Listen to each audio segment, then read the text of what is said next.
আজকে তোমাদের জন্য দুটো রেসিপি থাকবে। একটি হলো পাকা টমেটো দিয়ে ইয়াম্মি করে চিকেন রান্না করা, আরেকটা হলো 3 আইটেম মিক্সড কাবাব।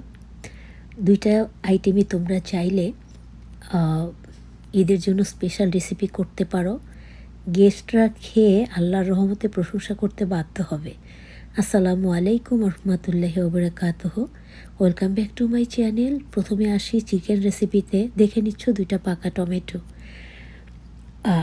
আমি টমেটোগুলো ব্লেন্ড করাটা শো করতে পারিনি যখন ব্লেন্ড করেছিলাম।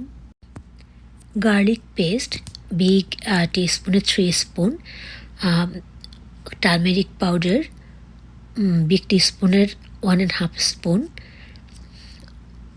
these are coriander seeds powder, big teaspoon and half a spoon.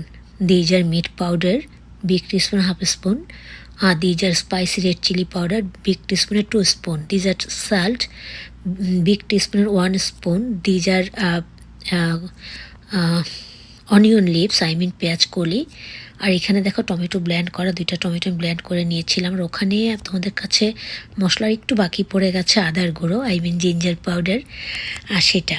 এবার দেখো মাংসগুলো একদম ক্লিন করে নিয়েছি।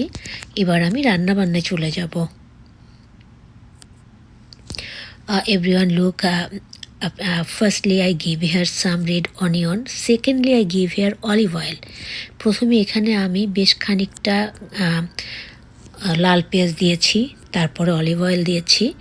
এবার আমি পেঁয়াজগুলোকে একটু লালচে করে নিব।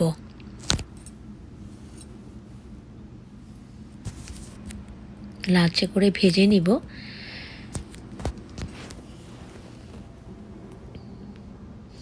হ্যাঁ বন্ধুরা, দেখো পেঁয়াজগুলো একটু লালচে আকার ধারণ করেছে। নাও I give here chicken meat. এবার আমি চিকেন মুরগির মাংসগুলো দিয়ে দিলাম এবং নেড়ে চেড়ে আমি পেঁয়াজের সাথে তেলের সাথে মিক্স করে নিচ্ছি।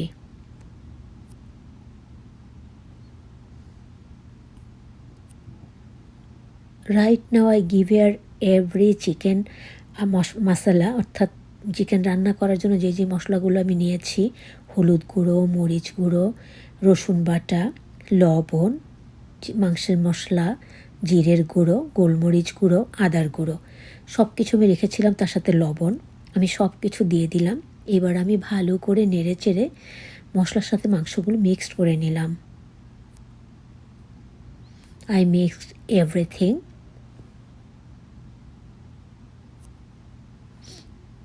These are tomatoes paste. Now I give here tomatoes paste. আমি যে টমেটোগুলো ব্লেন্ড করে নিয়েছিলাম, সেই দুটো টমেটো, সেই টমেটোর পেস্টগুলো দিয়ে দিলাম।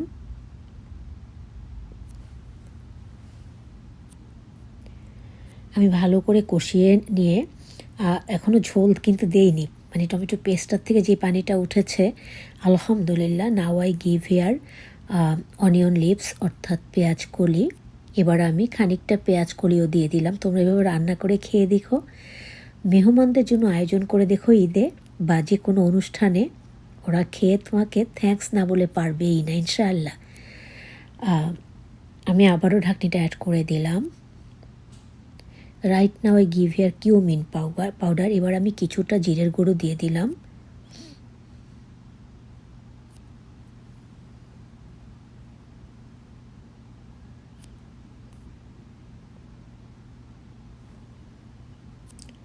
Little bit black pepper powder, অর্থাৎ একদম খুব অল্প পরিমাণে আমি গোলমরিচ গুঁড়ো দিয়ে দিলাম। এভরিথিং ইজ ডান, মশলা মোটামুটি সব কিছু দেওয়া হয়ে গেছে। এবার কালারটা দেখো বন্ধুরা, আমি কিন্তু কোনো without water I cooking this item, আমি কোনো পানি ছাড়াই চিকেনটা রান্না করেছি। আশা করছি তোমাদের প্রত্যেকের কাছে ভালো লাগবে। আর ভুল ত্রুটিগুলো ক্ষমা সুন্দর দৃষ্টি নিয়ে দেখবে, তাহলে ইনশাল্লাহ আরও বেশি ভালো লাগবে। চিকেন কালারটা দেখেই আশা করছি সবার রান্না করে খেতে ইচ্ছে করবে। আর তোমাদের কাছে আজকে দুটো রেসিপি কেমন লাগলো? একটা হলো চিকেন টুনা ফিশ এবং একটা ডিমের সমন্বয়ে মিক্সড কাবাব, আরেকটা হলো চিকেন কারি।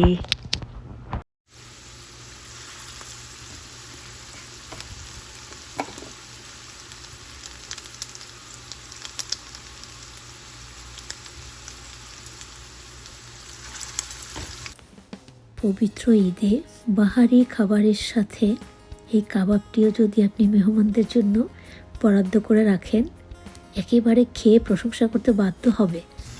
সবার সাথে আমি আজকে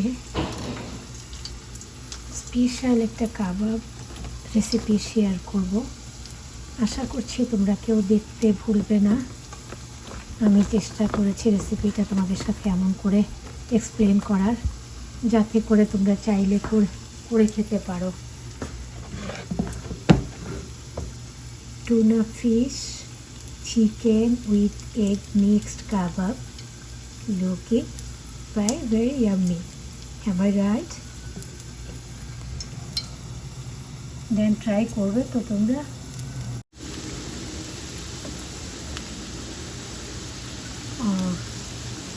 Right now I cooking frying chicken with tuna kebab, chicken keema, tuna fish with 1 egg, and mixed sunflower, and I mixed everything, and now I fry tuna with chicken mixed kebab. তোমরা চাইলে try করতে পারো। আমি ব্যাপারটা কিছু নিয়েছি। তেলের খাবার খেতে হলে যে জিনিসটা আমাদেরকে একটু মেনটেন করতে হয় সেটা হলো টিস্যুর মধ্যে গরম ফুডটা তুলে নিলে টিস্যুটা অনেকটাই তেল শুষে নিয়ে যায়। তখন জিনিসটা হয় কি আমাদের পেটে তেলটা অত বেশি পরিমাণে যায় না। আর তোমাদেরকে একটু দেখাচ্ছি। নাও 7:08, মানে এখন বিকেল 7:08 বাজে। আর এখানে ইফতার হলো 7:33 দেখাচ্ছে, বাট 7:35 আমরা রহমতে করবো। সেই জন্য ভাবলাম শশা কেটে নিয়েছি, আমি আর আমার ছেলে খাবো। সেই জন্য ভাবলাম যে একটু টুনা এবং চিকেন কাবাব রেডি করি, তারপর একটু ভাজি। আসলে রেগুলার একরকম খাবার খেতে ভালো লাগে না, তাই পরিবর্তনটা আনলাম। আর সেই সাথে ভাবলাম যে আমার ভাই বোনদের সাথে, ফ্যামিলি মেম্বার্সদের সাথে আমি একটু শেয়ার করে দিই, তাহলে চাইলে তারাও করে খেতে পারবে। আমি আবারও বলে নিচ্ছি, তোমাদেরকে বলে দিচ্ছি। চিকেন মুরগির মাংস, কিমা, টুনা মাছ, একটা ডিম, সাথে কিছু ময়দা, আর আন্দাজ মতো লবণ, মরিচ, হলুদ গুঁড়ো, রসুন গুঁড়ো, জিরে গুঁড়ো, ধনে পাতা সব কিছু দিয়ে মাখিয়ে নিয়ে এরকম করে তেলে ভেজে নিলে খেতে সত্যি অনেক মজা হয়। আর আমরা তো প্রত্যেকে জানি চিকেনটাও কোনো কোলেস্টেরল নেই, কোনো প্রেশার নেই। আর টুনা ফিশ তো always very good for everyone, কারণ টুনা ফিশ হচ্ছে ওশান ফিশ। সেই জন্য মানে টুনা ফিশ, স্যালমন ফিশ এগুলো শরীরের জন্য খুবই ভালো, বিশেষ করে মহিলাদের জন্য, কারণ এগুলোতে প্রচুর পরিমাণ ওমেগা 3 থাকে। আর আমরা তো নিশ্চয়ই জানি ওমেগা 3 আমাদের প্রত্যেক মহিলাদের জন্য কতটা ইম্পর্টেন্ট একটা ভিটামিন, যেটার অভাব আমারই প্রচুর পরিমাণে হয়েছিল। এখন আল্লাহর রহমতে ঠিক আছি। এখন ভাজা প্রায় হয়ে গেছে। আমার যে কোনো জিনিস শেষের দিকে এসে মনে হয় আর আসলে ভালো লাগে না, তো দৌড়ে একটু মোবাইলটা নিয়ে আসলাম। ভাবলাম যে একটু সাথে সাথে ভয়েসটা দিয়ে ফেলি, যেটা কখনো করি না, পরে ভয়েস দিই, কারণ এখানে রান্নার একটা নয়েজ থাকে, এটার জন্য কথাগুলো ক্লিয়ার শোনা যায় না। সেই জন্য আমি যেটা করি, এই নয়েজটাকে ক্লোজ করে দিয়ে, মানে অফ করে দিয়ে আমি তখন ভয়েসটা দিই। বাট আজকে ডাইরেক্ট অ্যাকশন। আসসালামু আলাইকুম রহমতুল্লাহি ওয়া বারাকাতুহু। সবাই ভালো থাকবে। আল্লাহ হাফেজ।